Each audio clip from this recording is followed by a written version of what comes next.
Shalom, tudo bem com você? Aqui é a pastora Dani. Hoje a gente vai falar sobre a Santa Ceia. A Santa Ceia do Senhor, esse momento de celebração que tanto o cristão quanto o católico tem como hábito fazer em memória de Deus. Dani, da onde saiu isso? O livro de 1 Coríntios, capítulo 11, ele vai falar sobre a ceia do Senhor a partir do versículo 17. Ele vai dizer assim, ó: fazei isso em memória de mim, que Jesus fez. A ceia, repartiu o pão, deu graças com os seus discípulos. Ele deixa aí para que todo cristão tenha esse momento de comunhão, de celebrar e trazer a memória. E a ceia do Senhor, para nós que acreditamos em Jesus Cristo, ela lembra várias coisas. Ela nos traz à memória várias bênçãos que ele deixou para nós. Uma delas é porque a gente foi remido dos pecados, a gente foi resgatado dos pecados ali na cruz do Calvário. Ela nos lembra a cruz do Calvário, a cruz que foi derramado o sangue inocente de Jesus pelos meus pecados, que me trouxe da morte para a vida. Eu tinha uma vida de condenação, hoje eu tenho uma vida que pode ser totalmente livre pelo perdão dos meus pecados, porque eu me arrependi, porque eu quero ter uma vida eterna, porque eu quero sim sair da escravidão. Mas que escravidão, Dani?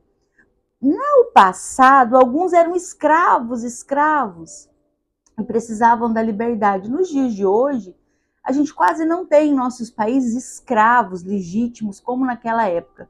Mas temos pessoas que vivem na escravidão da bebida, do cigarro, da droga, da pornografia, do adultério, da fornicação, da mentira, da fofoca. São escravos. E a cruz do Calvário nos permite ser libertos. Ela nos permite trazer essa clareza. E a cruz, ela aponta para nós quatro verdades para que a gente tenha quando a gente está falando da ceia, quando a gente está falando de Cristo. Uma das verdades na ceia é que a gente olha para trás, a gente vê esse sacrifício, a gente vê essa bondade de Jesus, essa generosidade, por um perdão que eu não merecia, que você não merecia, mas ele por amor, ele se entregou. Então a gente olha para trás e fala: obrigado, Deus, obrigado porque o Senhor me resgatou. O outro olhar é um olhar que a gente tem para frente, é um olhar que a gente olha para o céu, é um olhar que a gente sabe que ele veio, que ele morreu, ressuscitou, subiu aos céus e prometeu que voltaria nos buscar. Então, quando a gente olha para frente, a gente tem essa esperança que em breve ele voltará. E Paulo vai dizer isso. Olha, cada vez que vocês participam da ceia, vocês não só anunciam a morte, mas também a vinda dele.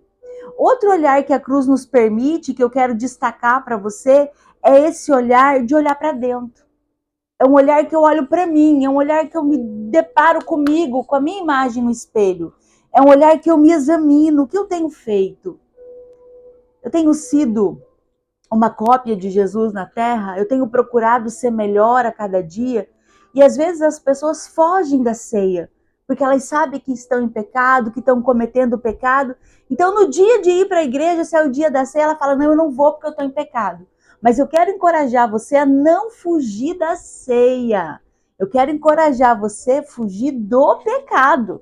Eu quero te encorajar a vir na ceia do Senhor, a participar da ceia do Senhor, ser renovado. É um momento que você tem ali também para se arrepender, também para entregar o seu fardo, também para entregar a sua dificuldade, porque ele que renova, é o sangue da aliança que nos renova e nos livra de todo mal. E um outro olhar que nós temos também na ceia é esse olhar da comunhão, é esse olhar do partilhar o pão, de dividir as alegrias com quem está do nosso lado e dividir também as tristezas. É momento de refletir: cadê o meu irmão que faz um tempo que eu não vejo ele aqui? Onde será que ele está? Será que ele está precisando da minha ajuda? Será que a luta dele no meio do caminho ele desanimou a tal ponto, caiu e não consegue levantar? Será que eu consigo dar uma mão? Será que uma palavra, um abraço? Será que só dizer para esse irmão: irmão, volta, a gente está aqui para orar com você. Eu não tenho a resposta, eu não tenho a saída, eu não faço milagre, mas eu conheço aquele que tem. E eu estou ligando para você, eu estou te convidando nessa noite, nessa manhã, nessa tarde, a se lembrar e voltar voltar, porque há saída em Deus. E o apóstolo João, no capítulo 3,16, ele fala assim, que Jesus veio, ele nos amou, Deus nos amou de tal maneira que deu o seu único filho, para que todo aquele que nele crê. Dani, quem que ele amou? Ele amou você, ele amou a mim, ele nos amou, ele te amou, para que todo aquele que acredite, que creia, que coloque sua esperança, tenha vida. Eu quero dizer para você, você pode sim ter uma vida completa em Deus, ainda estando na terra. E em Timóteo, eu gosto muito desse versículo. 2 Timóteo, 1 Timóteo 2,4 diz assim, porque Deus se importa que todos se salvem. Todos. Eu, você, meus pais, meus amigos, aos inimigos. Deus se importa que também eles tenham esse encontro. E Ele nos convoca a orar e a buscar, e a ceia é tudo isso.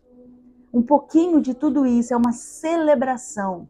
Então eu quero te convidar a meditar na palavra de Deus. Eu quero te encorajar, leia o capítulo inteiro, leia as orientações, veja o que estava acontecendo, vejam como ele estava, a igreja estava com briga, estava com divisão, existia um egoísmo acontecendo ali. Será que é algo diferente do que a gente tem vivido nos dias de hoje?